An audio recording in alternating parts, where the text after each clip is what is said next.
Hello students.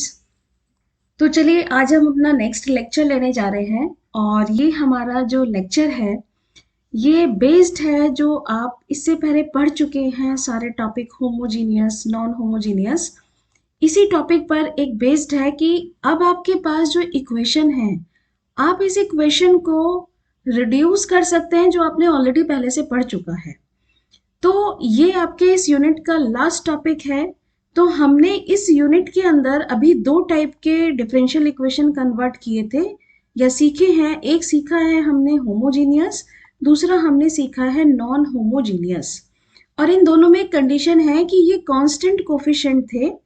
तो आप सबसे पहले इस लेक्चर को प्रिपेयर करने से पहले ये दोनों टॉपिक के कॉरेस्पॉन्डिंग जो वीडियोस हैं उनसे उसके मेथड सीखिए और इसके बाद ही इस लेक्चर को देखिएगा और तभी आपको शायद ये लेक्चर समझ में आएगा।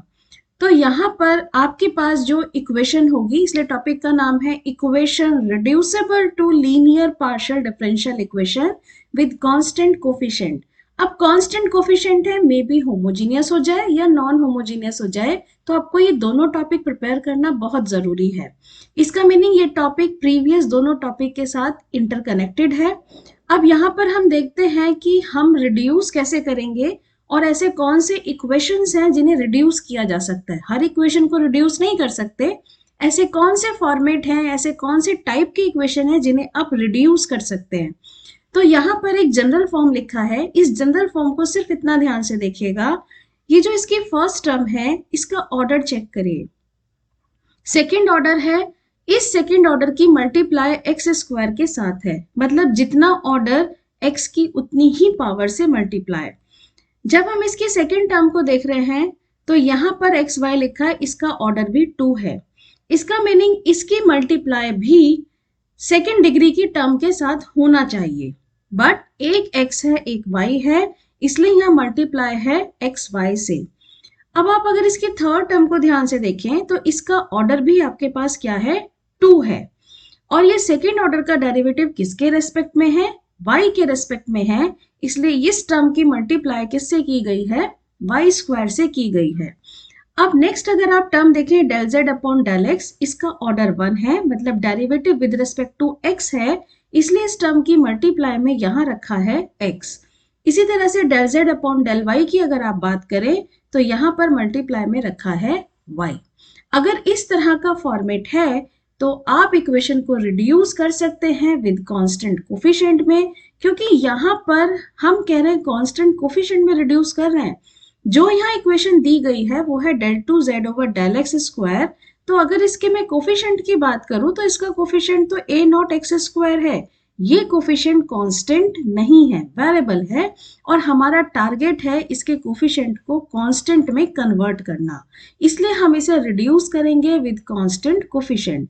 मान लीजिए जैसे अभी यहाँ पे आपने एक इक्वेशन पढ़ा, मान लीजिए यहाँ रखा है del 3z over del x cube. तो यहाँ अगर ये थर्ड ऑर्डर का डेरिवेटिव है तो यहाँ एक्स क्यूब से मल्टीप्लाई होगा डेफिनेटली। और अगर आप यहाँ कह रहे हैं del 2z upon del y square, तो यहाँ वाई स्क्वायर से मल्टीप्लाई किया गया होगा। अगर इस तरह के इक्वेशन है वही रिड्यूस हो पाएंगे, अदरवाइज इक्वेशन रिड्यूस नहीं हो पाएंगे। अब हम यहाँ पर रिड्यूस कैसे करें, तो यहाँ पर हम एक सब्स्टिट्यूशन अप्लाई करते हैं कि हम x को एक दूसरे वेरिएबल में कन्वर्ट कर रहे हैं u में। x को आप कन्वर्ट करने जा रहे हैं u वेरिएबल में और y को आप कन्वर्ट करने जा रहे हैं v वेरिएबल में। लेकिन ये कन्वर्जन होगा कैसे, डायरेक्टली तो रिप्लेस नहीं करेंगे, तो क्या फंक्शन लेके रिप्लेस करेंगे, x equals to e raise to the power u and y equals to e raise to the power v। ये दोनों रिप्लेसमेंट याद रखेंगे और जैसे ही हम ये यहाँ पर सब्स्टिट्यूशन अप्लाई करते हैं तो ये जो गिवन क्वेश्चन है वो अपने आप कांस्टेंट कोफिशिएंट में कन्वर्ट हो जाएगा, जिसका CF और PI निकालना आप ऑलरेडी प्रीवियस लेक्चर्स में सीख चुके हैं। तो चलिए स्टार्ट करते हैं। यहाँ वर्किंग स्टेप्स क्या होंगे, तो सबसे पहला स्टेप तो आपको समझ आ गया कि अगर इक्वेशन का ये टाइप है तो आप रिप्लेस क्या कर रहे हैं, x equals to e raise to the power u, y equals to e raise to the power v, ये आप लेके चल रहे हैं। तो यहां से देखिए u की वैल्यू क्या आ गई log x और v की वैल्यू क्या आ गई आपके पास log y। अब इसके बाद आपको क्या करना है, इसके बाद आपको लेना है कि अगर आपने रिप्लेसमेंट किए तो हमें तो डेरिवेटिव्स चाहिए। तो सबसे पहला जो फर्स्ट ऑर्डर का डेरिवेटिव है वो है del z upon del x। अब x को किस वेरिएबल में लेके जा रहे हो, u में, तो हम यहाँ से लिख लेते हैं del z upon del u and del u upon del x। अब बाय चेन रूल अब मुझे del u upon del x चाहिए, तो del u upon del x की वैल्यू अगर आप इसे डिफरेंशिएट कर ले, u को डिफरेंशिएट कर ले विद रिस्पेक्ट टू x, तो वैल्यू आ गई 1 अपॉन x। आप पुट कर सकते हैं, so del z upon del u into 1 by x। अब आपके पास यहाँ पर क्या कॉम्बिनेशन बन गया कि del z upon del x की वैल्यू किसके इक्वल है, 1 upon x del z upon del u। इस x को आप अपने लेफ्ट साइड क्रॉस में ले जाए तो आप इस पूरे कॉम्बिनेशन को क्या पढ़ेंगे, x del z upon del x equals to del z upon del u। और यही कॉम्बिनेशन की हम बात कर रहे हैं कि फर्स्ट ऑर्डर अगर x के रेस्पेक्ट में है तो x से मल्टीप्लाई होगा। तो इसका मीनिंग जहां पर भी x del z upon del x के टर्म आपको क्वेश्चन में मिले, आप उसे रिप्लेस करने जा रहे हैं, this is capital D of z। जहां D क्या रिप्रेजेंट कर रहा है, this is derivative with respect to u। ये आपके पास फर्स्ट डेरिवेटिव के कॉरेस्पॉन्डिंग वैल्यू आ जाती है। अब इसी तरह से अगर हम सिमिलरली बात करें, सिमिलरली हम ले लें सेकेंड ऑर्डर डेरिवेटिव, तो कॉम्बिनेशन क्या रखा होगा, x square del 2z upon del x square. तो अगर हम इसी चेन रूल को आगे फॉलो करते जाएं तो ये अपने आप कन्वर्ट हो जाता है d माइनस 1 इंटू जेड, जहां d का याद रखिएगा कि ये d क्या है, ये है derivative with respect to u। अगर मैं क्यूब की बात करूं तो आई थिंक अब आपको ये सीरीज समझ में आ गई होगी कि अगर यहाँ क्वेश्चन में क्यूब की टर्म रखी है तो यही सीरीज आगे बढ़ती जाएगी, d minus 1 d minus 2 into z, ये बढ़ती जाएगी। अब हम आते हैं del z upon del x, तो हमने देख लिया। नेक्स्ट हम देखते हैं del z upon del y। अब अगर क्वेश्चन में del z upon del y है तो आप इसे लिख सकते हैं, सबसे पहले देखिए कि आपने y को कौन से वेरिएबल में लेके गए हैं। आप y को लेके गए हैं v वेरिएबल में, तो आप लिखेंगे del z upon del v and del v upon del y। अब del v upon del y कहाँ से मिलेगा, जो आपने सब्स्टिट्यूशन लिया v equals to log y से, तो यहाँ से आप v को डिफरेंशिएट कर लो with respect to y, this is 1 upon y। तो ये वैल्यू अगर आप पुट करते हैं सो ये आपको मिलता है del z upon del v 1 upon y। y को अगर आप क्रॉस ले जाएं तो उसी तरीके से आपके पास कॉम्बिनेशन क्या आ गया, y del z upon del y, ये वैल्यू बन जाती है del z upon del v। तो जहां भी क्वेश्चन में ये फर्स्ट ऑर्डर डेरिवेटिव का कॉम्बिनेशन है, इसे आप रिप्लेस कर लेंगे। अब हमने एक दूसरा ऑपरेटर ले लिया d डैश इंटू जेड, और d डैश को यहाँ डिफाइंड कर दिया कि भाई d डैश क्या बताता है, ये है derivative with respect to v। ये आपको d डैश की वैल्यू मिल गई, किस वेरिएबल में मिली, v के वेरिएबल में मिली। अब अगर हम इसी सीरीज को कंटिन्यू कर दे जैसे अभी हमने ऊपर लिया, तो यहाँ पर आपके पास बनेगा y स्क्वायर, यहाँ पर this is del 2z upon del y square. तो आप इसी सीरीज को जैसे प्रीवियस लिखा, जहां d था वहां d डैश आ गया इंटू d डैश माइनस का 1 into z up to so on.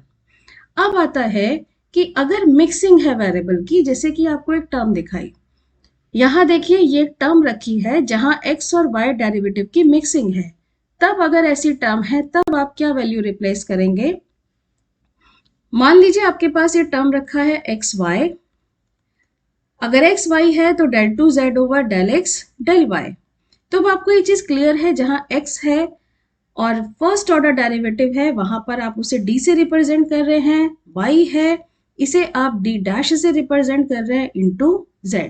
तो जहां दो वेरिएबल की मिक्सिंग आ गई, एक्स वाई सेकेंड ऑर्डर की बात की, x y del 2z over del x del y, वहां ये टर्म कन्वर्ट हो गई d dash z and so on. इसी तरीके से सीरीज को आगे बढ़ाए। अब इसी के बेस पर हम एक एग्जांपल ले रहे हैं, हमें सिर्फ इसमें इतना ध्यान रखना है कि हमें यहाँ पर रिड्यूस कर रहे हैं, बाकी प्रोसीजर हमारा बिल्कुल एज इट इज रहेगा जैसे हम ऑलरेडी पहले पढ़ चुके हैं, होमोजीनियस या नॉन होमोजीनियस। ना तो CF में कोई चेंज होगा, ना ही कोई PI के मेथड्स में चेंज होगा। तो देखिए सबसे पहले रिड्यूस करने का तरीका सिखाती हूँ। मान लीजिए ये आपके पास एक एग्जाम्पल है, और ये टॉपिक कराने से पहले आपको ये बता दूं कि लास्ट 2-3 ईयर्स से इसी टॉपिक पर बेस्ड हर बार एक क्वेश्चन आ रहा है, कोई ऐसा ईयर नहीं गया जिसमें इस टॉपिक से कोई क्वेश्चन ना हो। क्योंकि इस टॉपिक के अंदर आपका होमोजीनियस नॉन होमोजीनियस दोनों ही टॉपिक कवर हो जाते हैं, तो वहां से क्वेश्चन ना देकर क्वेश्चन आजकल कहाँ से आ रहा है, रिड्यूसिबल से आ रहा है। तो यहाँ पर सबसे पहले हम इक्वेशन को पहचानते हैं। फर्स्ट पार्ट रखा है del two z over del x square, तो एक्स स्क्वायर से उसने मल्टीप्लाई कर दिया। यहाँ रखा है डेल एक्स डेल वाई, तो यहाँ इसने एक्स वाई से मल्टीप्लाई दे दिया। यहाँ रखा है डेल वाई स्क्वायर, तो यहाँ वाई स्क्वायर से मल्टीप्लाई है। यहाँ है विद रिस्पेक्ट टू वाई, तो यहाँ वाई से मल्टीप्लाई है। और राइट हैंड साइड कोई भी फंक्शन हो सकता है, इसके अकॉर्डिंग हम पीआई के केसेस अपने आप अप्लाई कर लेंगे। तो सबसे पहले ये क्वेश्चन आपका बनता है रिड्यूसेबल का, और आप इसे रिड्यूस कर सकते हैं। तो रिड्यूसेबल करने के लिए आपको फर्स्ट स्टेप क्या देना है, आप क्या पुट कर रहे हैं, x equals to e raise to the power u and y equals to e raise to the power v। मतलब जहां कहीं भी x और y आ रहा होगा वो कंप्लीट क्वेश्चन u और v में कन्वर्ट होगा। यहां से आप u की वैल्यू लिख लें, u equals to log x and v equals to log y। अब डायरेक्टली सब्स्टिट्यूशन आप अप्लाई कर सकते हैं, आपको प्रूफ देने की कोई रिक्वायरमेंट नहीं है, वो सिर्फ आपको समझा दिया। तो क्या रिप्लेसमेंट ले रहे हैं, फर्स्ट ले रहे हैं x del z upon del x, इसकी वैल्यू रिप्लेस कर रहे हैं कैपिटल डी जेड। डी को डिफाइंड करें कि डी क्या है, ये है derivative with respect to u। Next आपके क्वेश्चन में है x square del two z upon del x square, तो इसी सीरीज को कंटिन्यू करते हुए D minus one into z. इसके बाद आपके पास है क्वेश्चन में y del z upon del y, तो यहाँ पर आप इसे डिनोट कर रहे हैं d डैश z, और यही डिफाइंड करें कि d डैश क्या डिनोट करता है, यह है derivative with respect to v। एक क्वेश्चन में रखा है y स्क्वायर, ये कॉम्बिनेशन है del two z upon del y square, तो इसी सीरीज को आगे बढ़ाएं d डैश माइनस का 1 इंटू z। अब हमारे पास क्वेश्चन में एक दोनों के कॉम्बिनेशन मिक्सिंग टर्म रखी है, तो ये है x y del two z upon del x del y, तो विद रिस्पेक्ट टू एक्स है, this is D dash into z. तो सारे टर्म्स हमें पता है, हमें कहाँ क्या सब्स्टिट्यूट करना है, सब्स्टिट्यूशन हम अप्लाई करते हैं। तो गिवन इक्वेशन देखिए कन्वर्ट हो गई। फर्स्ट टर्म है x square del two z over del x square, और इसकी वैल्यू हम पुट करने जा रहे हैं D minus one into z. Next है माइनस का 4 एक्स वाई की टर्म, तो एक्स वाई के कॉरेस्पॉन्डिंग सब्स्टिट्यूशन आपके पास है D into D dash z. Next term आपके पास क्वेश्चन में है 4y स्क्वायर, तो y स्क्वायर के कॉरेस्पॉन्डिंग आपके पास सब्स्टिट्यूशन है, this is 4 as it is D dash minus का 1 प्लस का 6। नेक्स्ट आपके पास आ गया y del z over del y, और इसका कॉम्बिनेशन कंप्लीट है डी डैश z, तो ये आपने पुट किया D dash z equals to, right hand side move करते हैं। नेक्स्ट इज एक्स क्यूब, अब x का सब्स्टिट्यूशन क्या रखा हुआ है, e raise to the power u, इसका होल क्यूब। नेक्स्ट है y आपने लिया है e raise to the power v, तो this is e raise to the power v power 4। Simplify कर दें तो e raise to the power 3u, e raise to the power 4v, power add हो गई e raise to the power 3u plus 4v।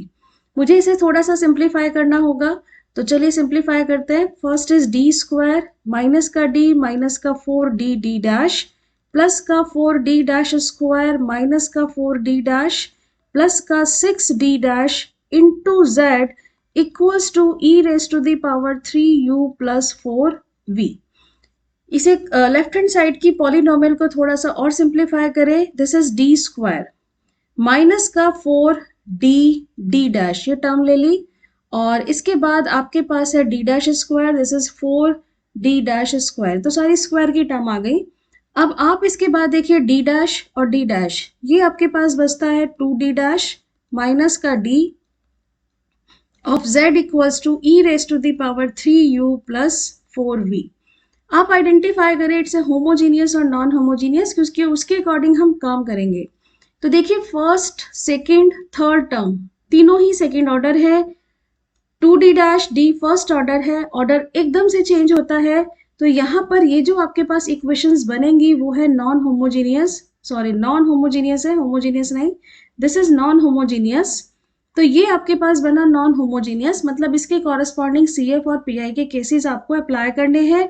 याद रखिएगा complete answer in terms of u and v आएगा, जो एक हैबिट बन चुकी है x और y में आंसर लिखने की, यहाँ चेंज करनी होगी क्योंकि पूरा क्वेश्चन u और v में कन्वर्ट हो चुका है।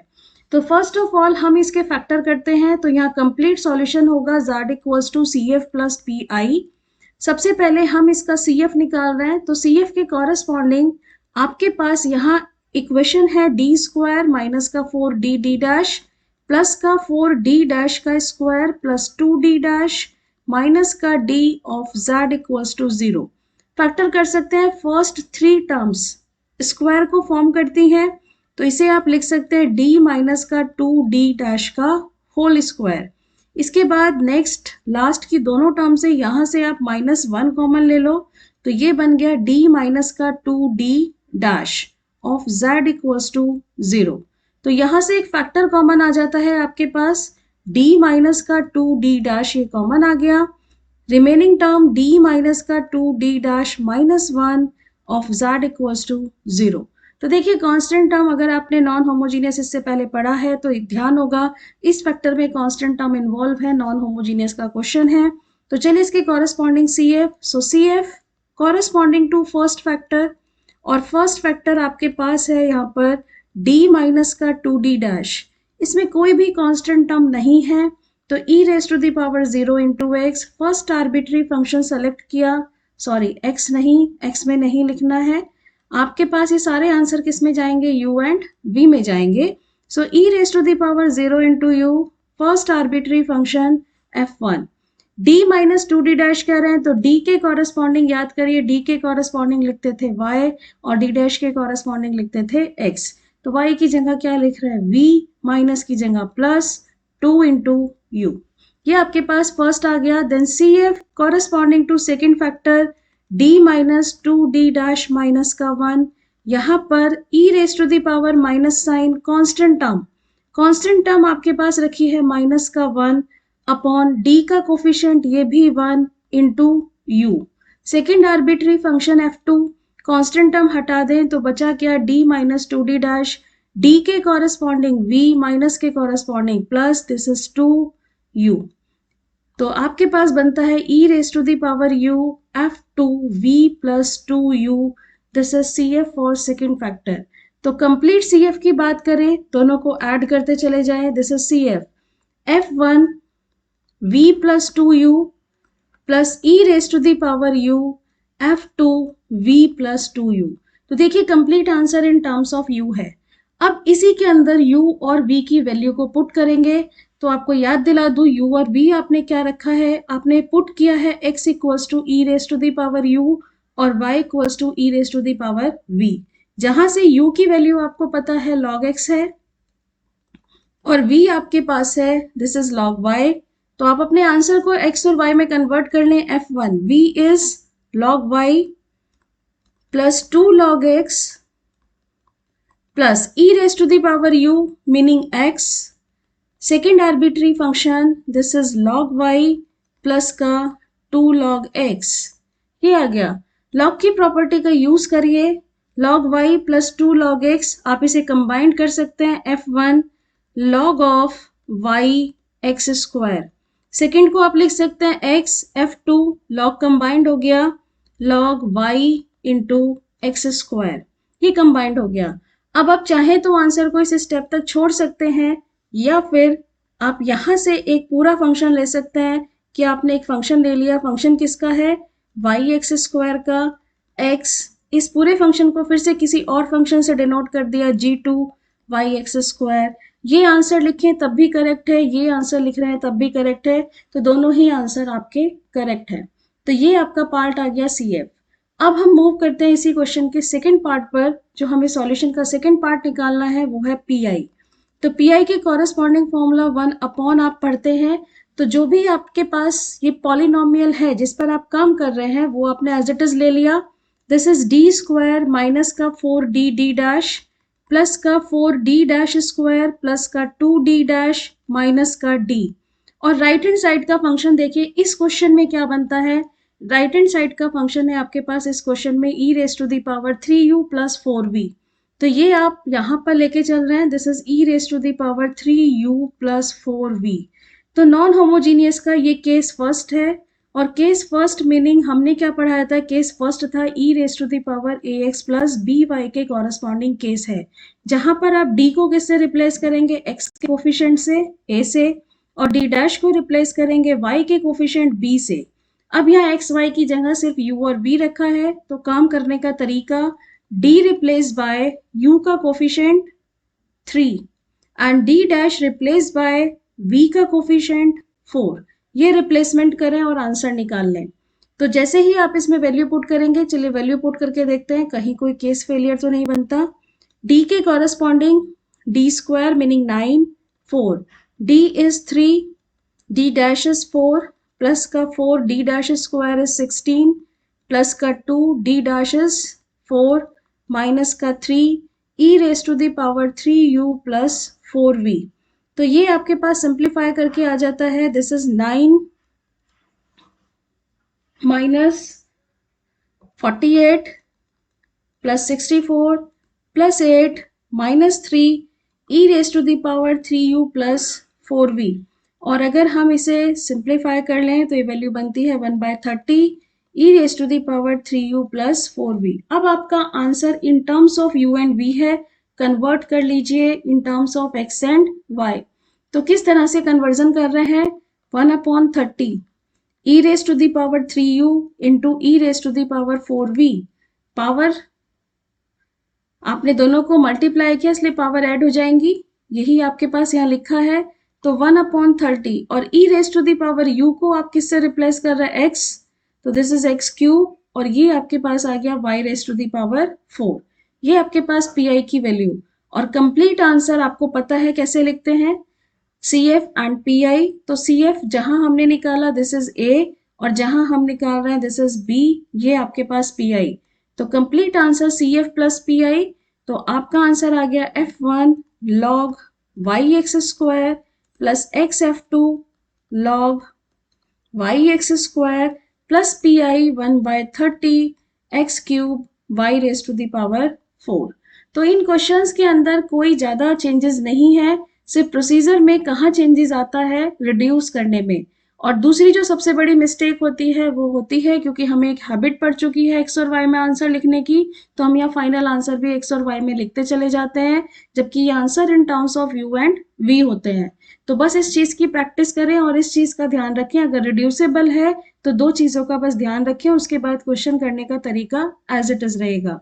अब यहाँ मैंने इस वीडियो में कुछ इसके प्रैक्टिस क्वेश्चन डाले हैं, ये इंपॉर्टेंट क्वेश्चन है, तो इस वीडियो से आप ये दोनों ही क्वेश्चन बिल्कुल नहीं छोड़ेंगे, दोनों क्वेश्चन ट्राई करें।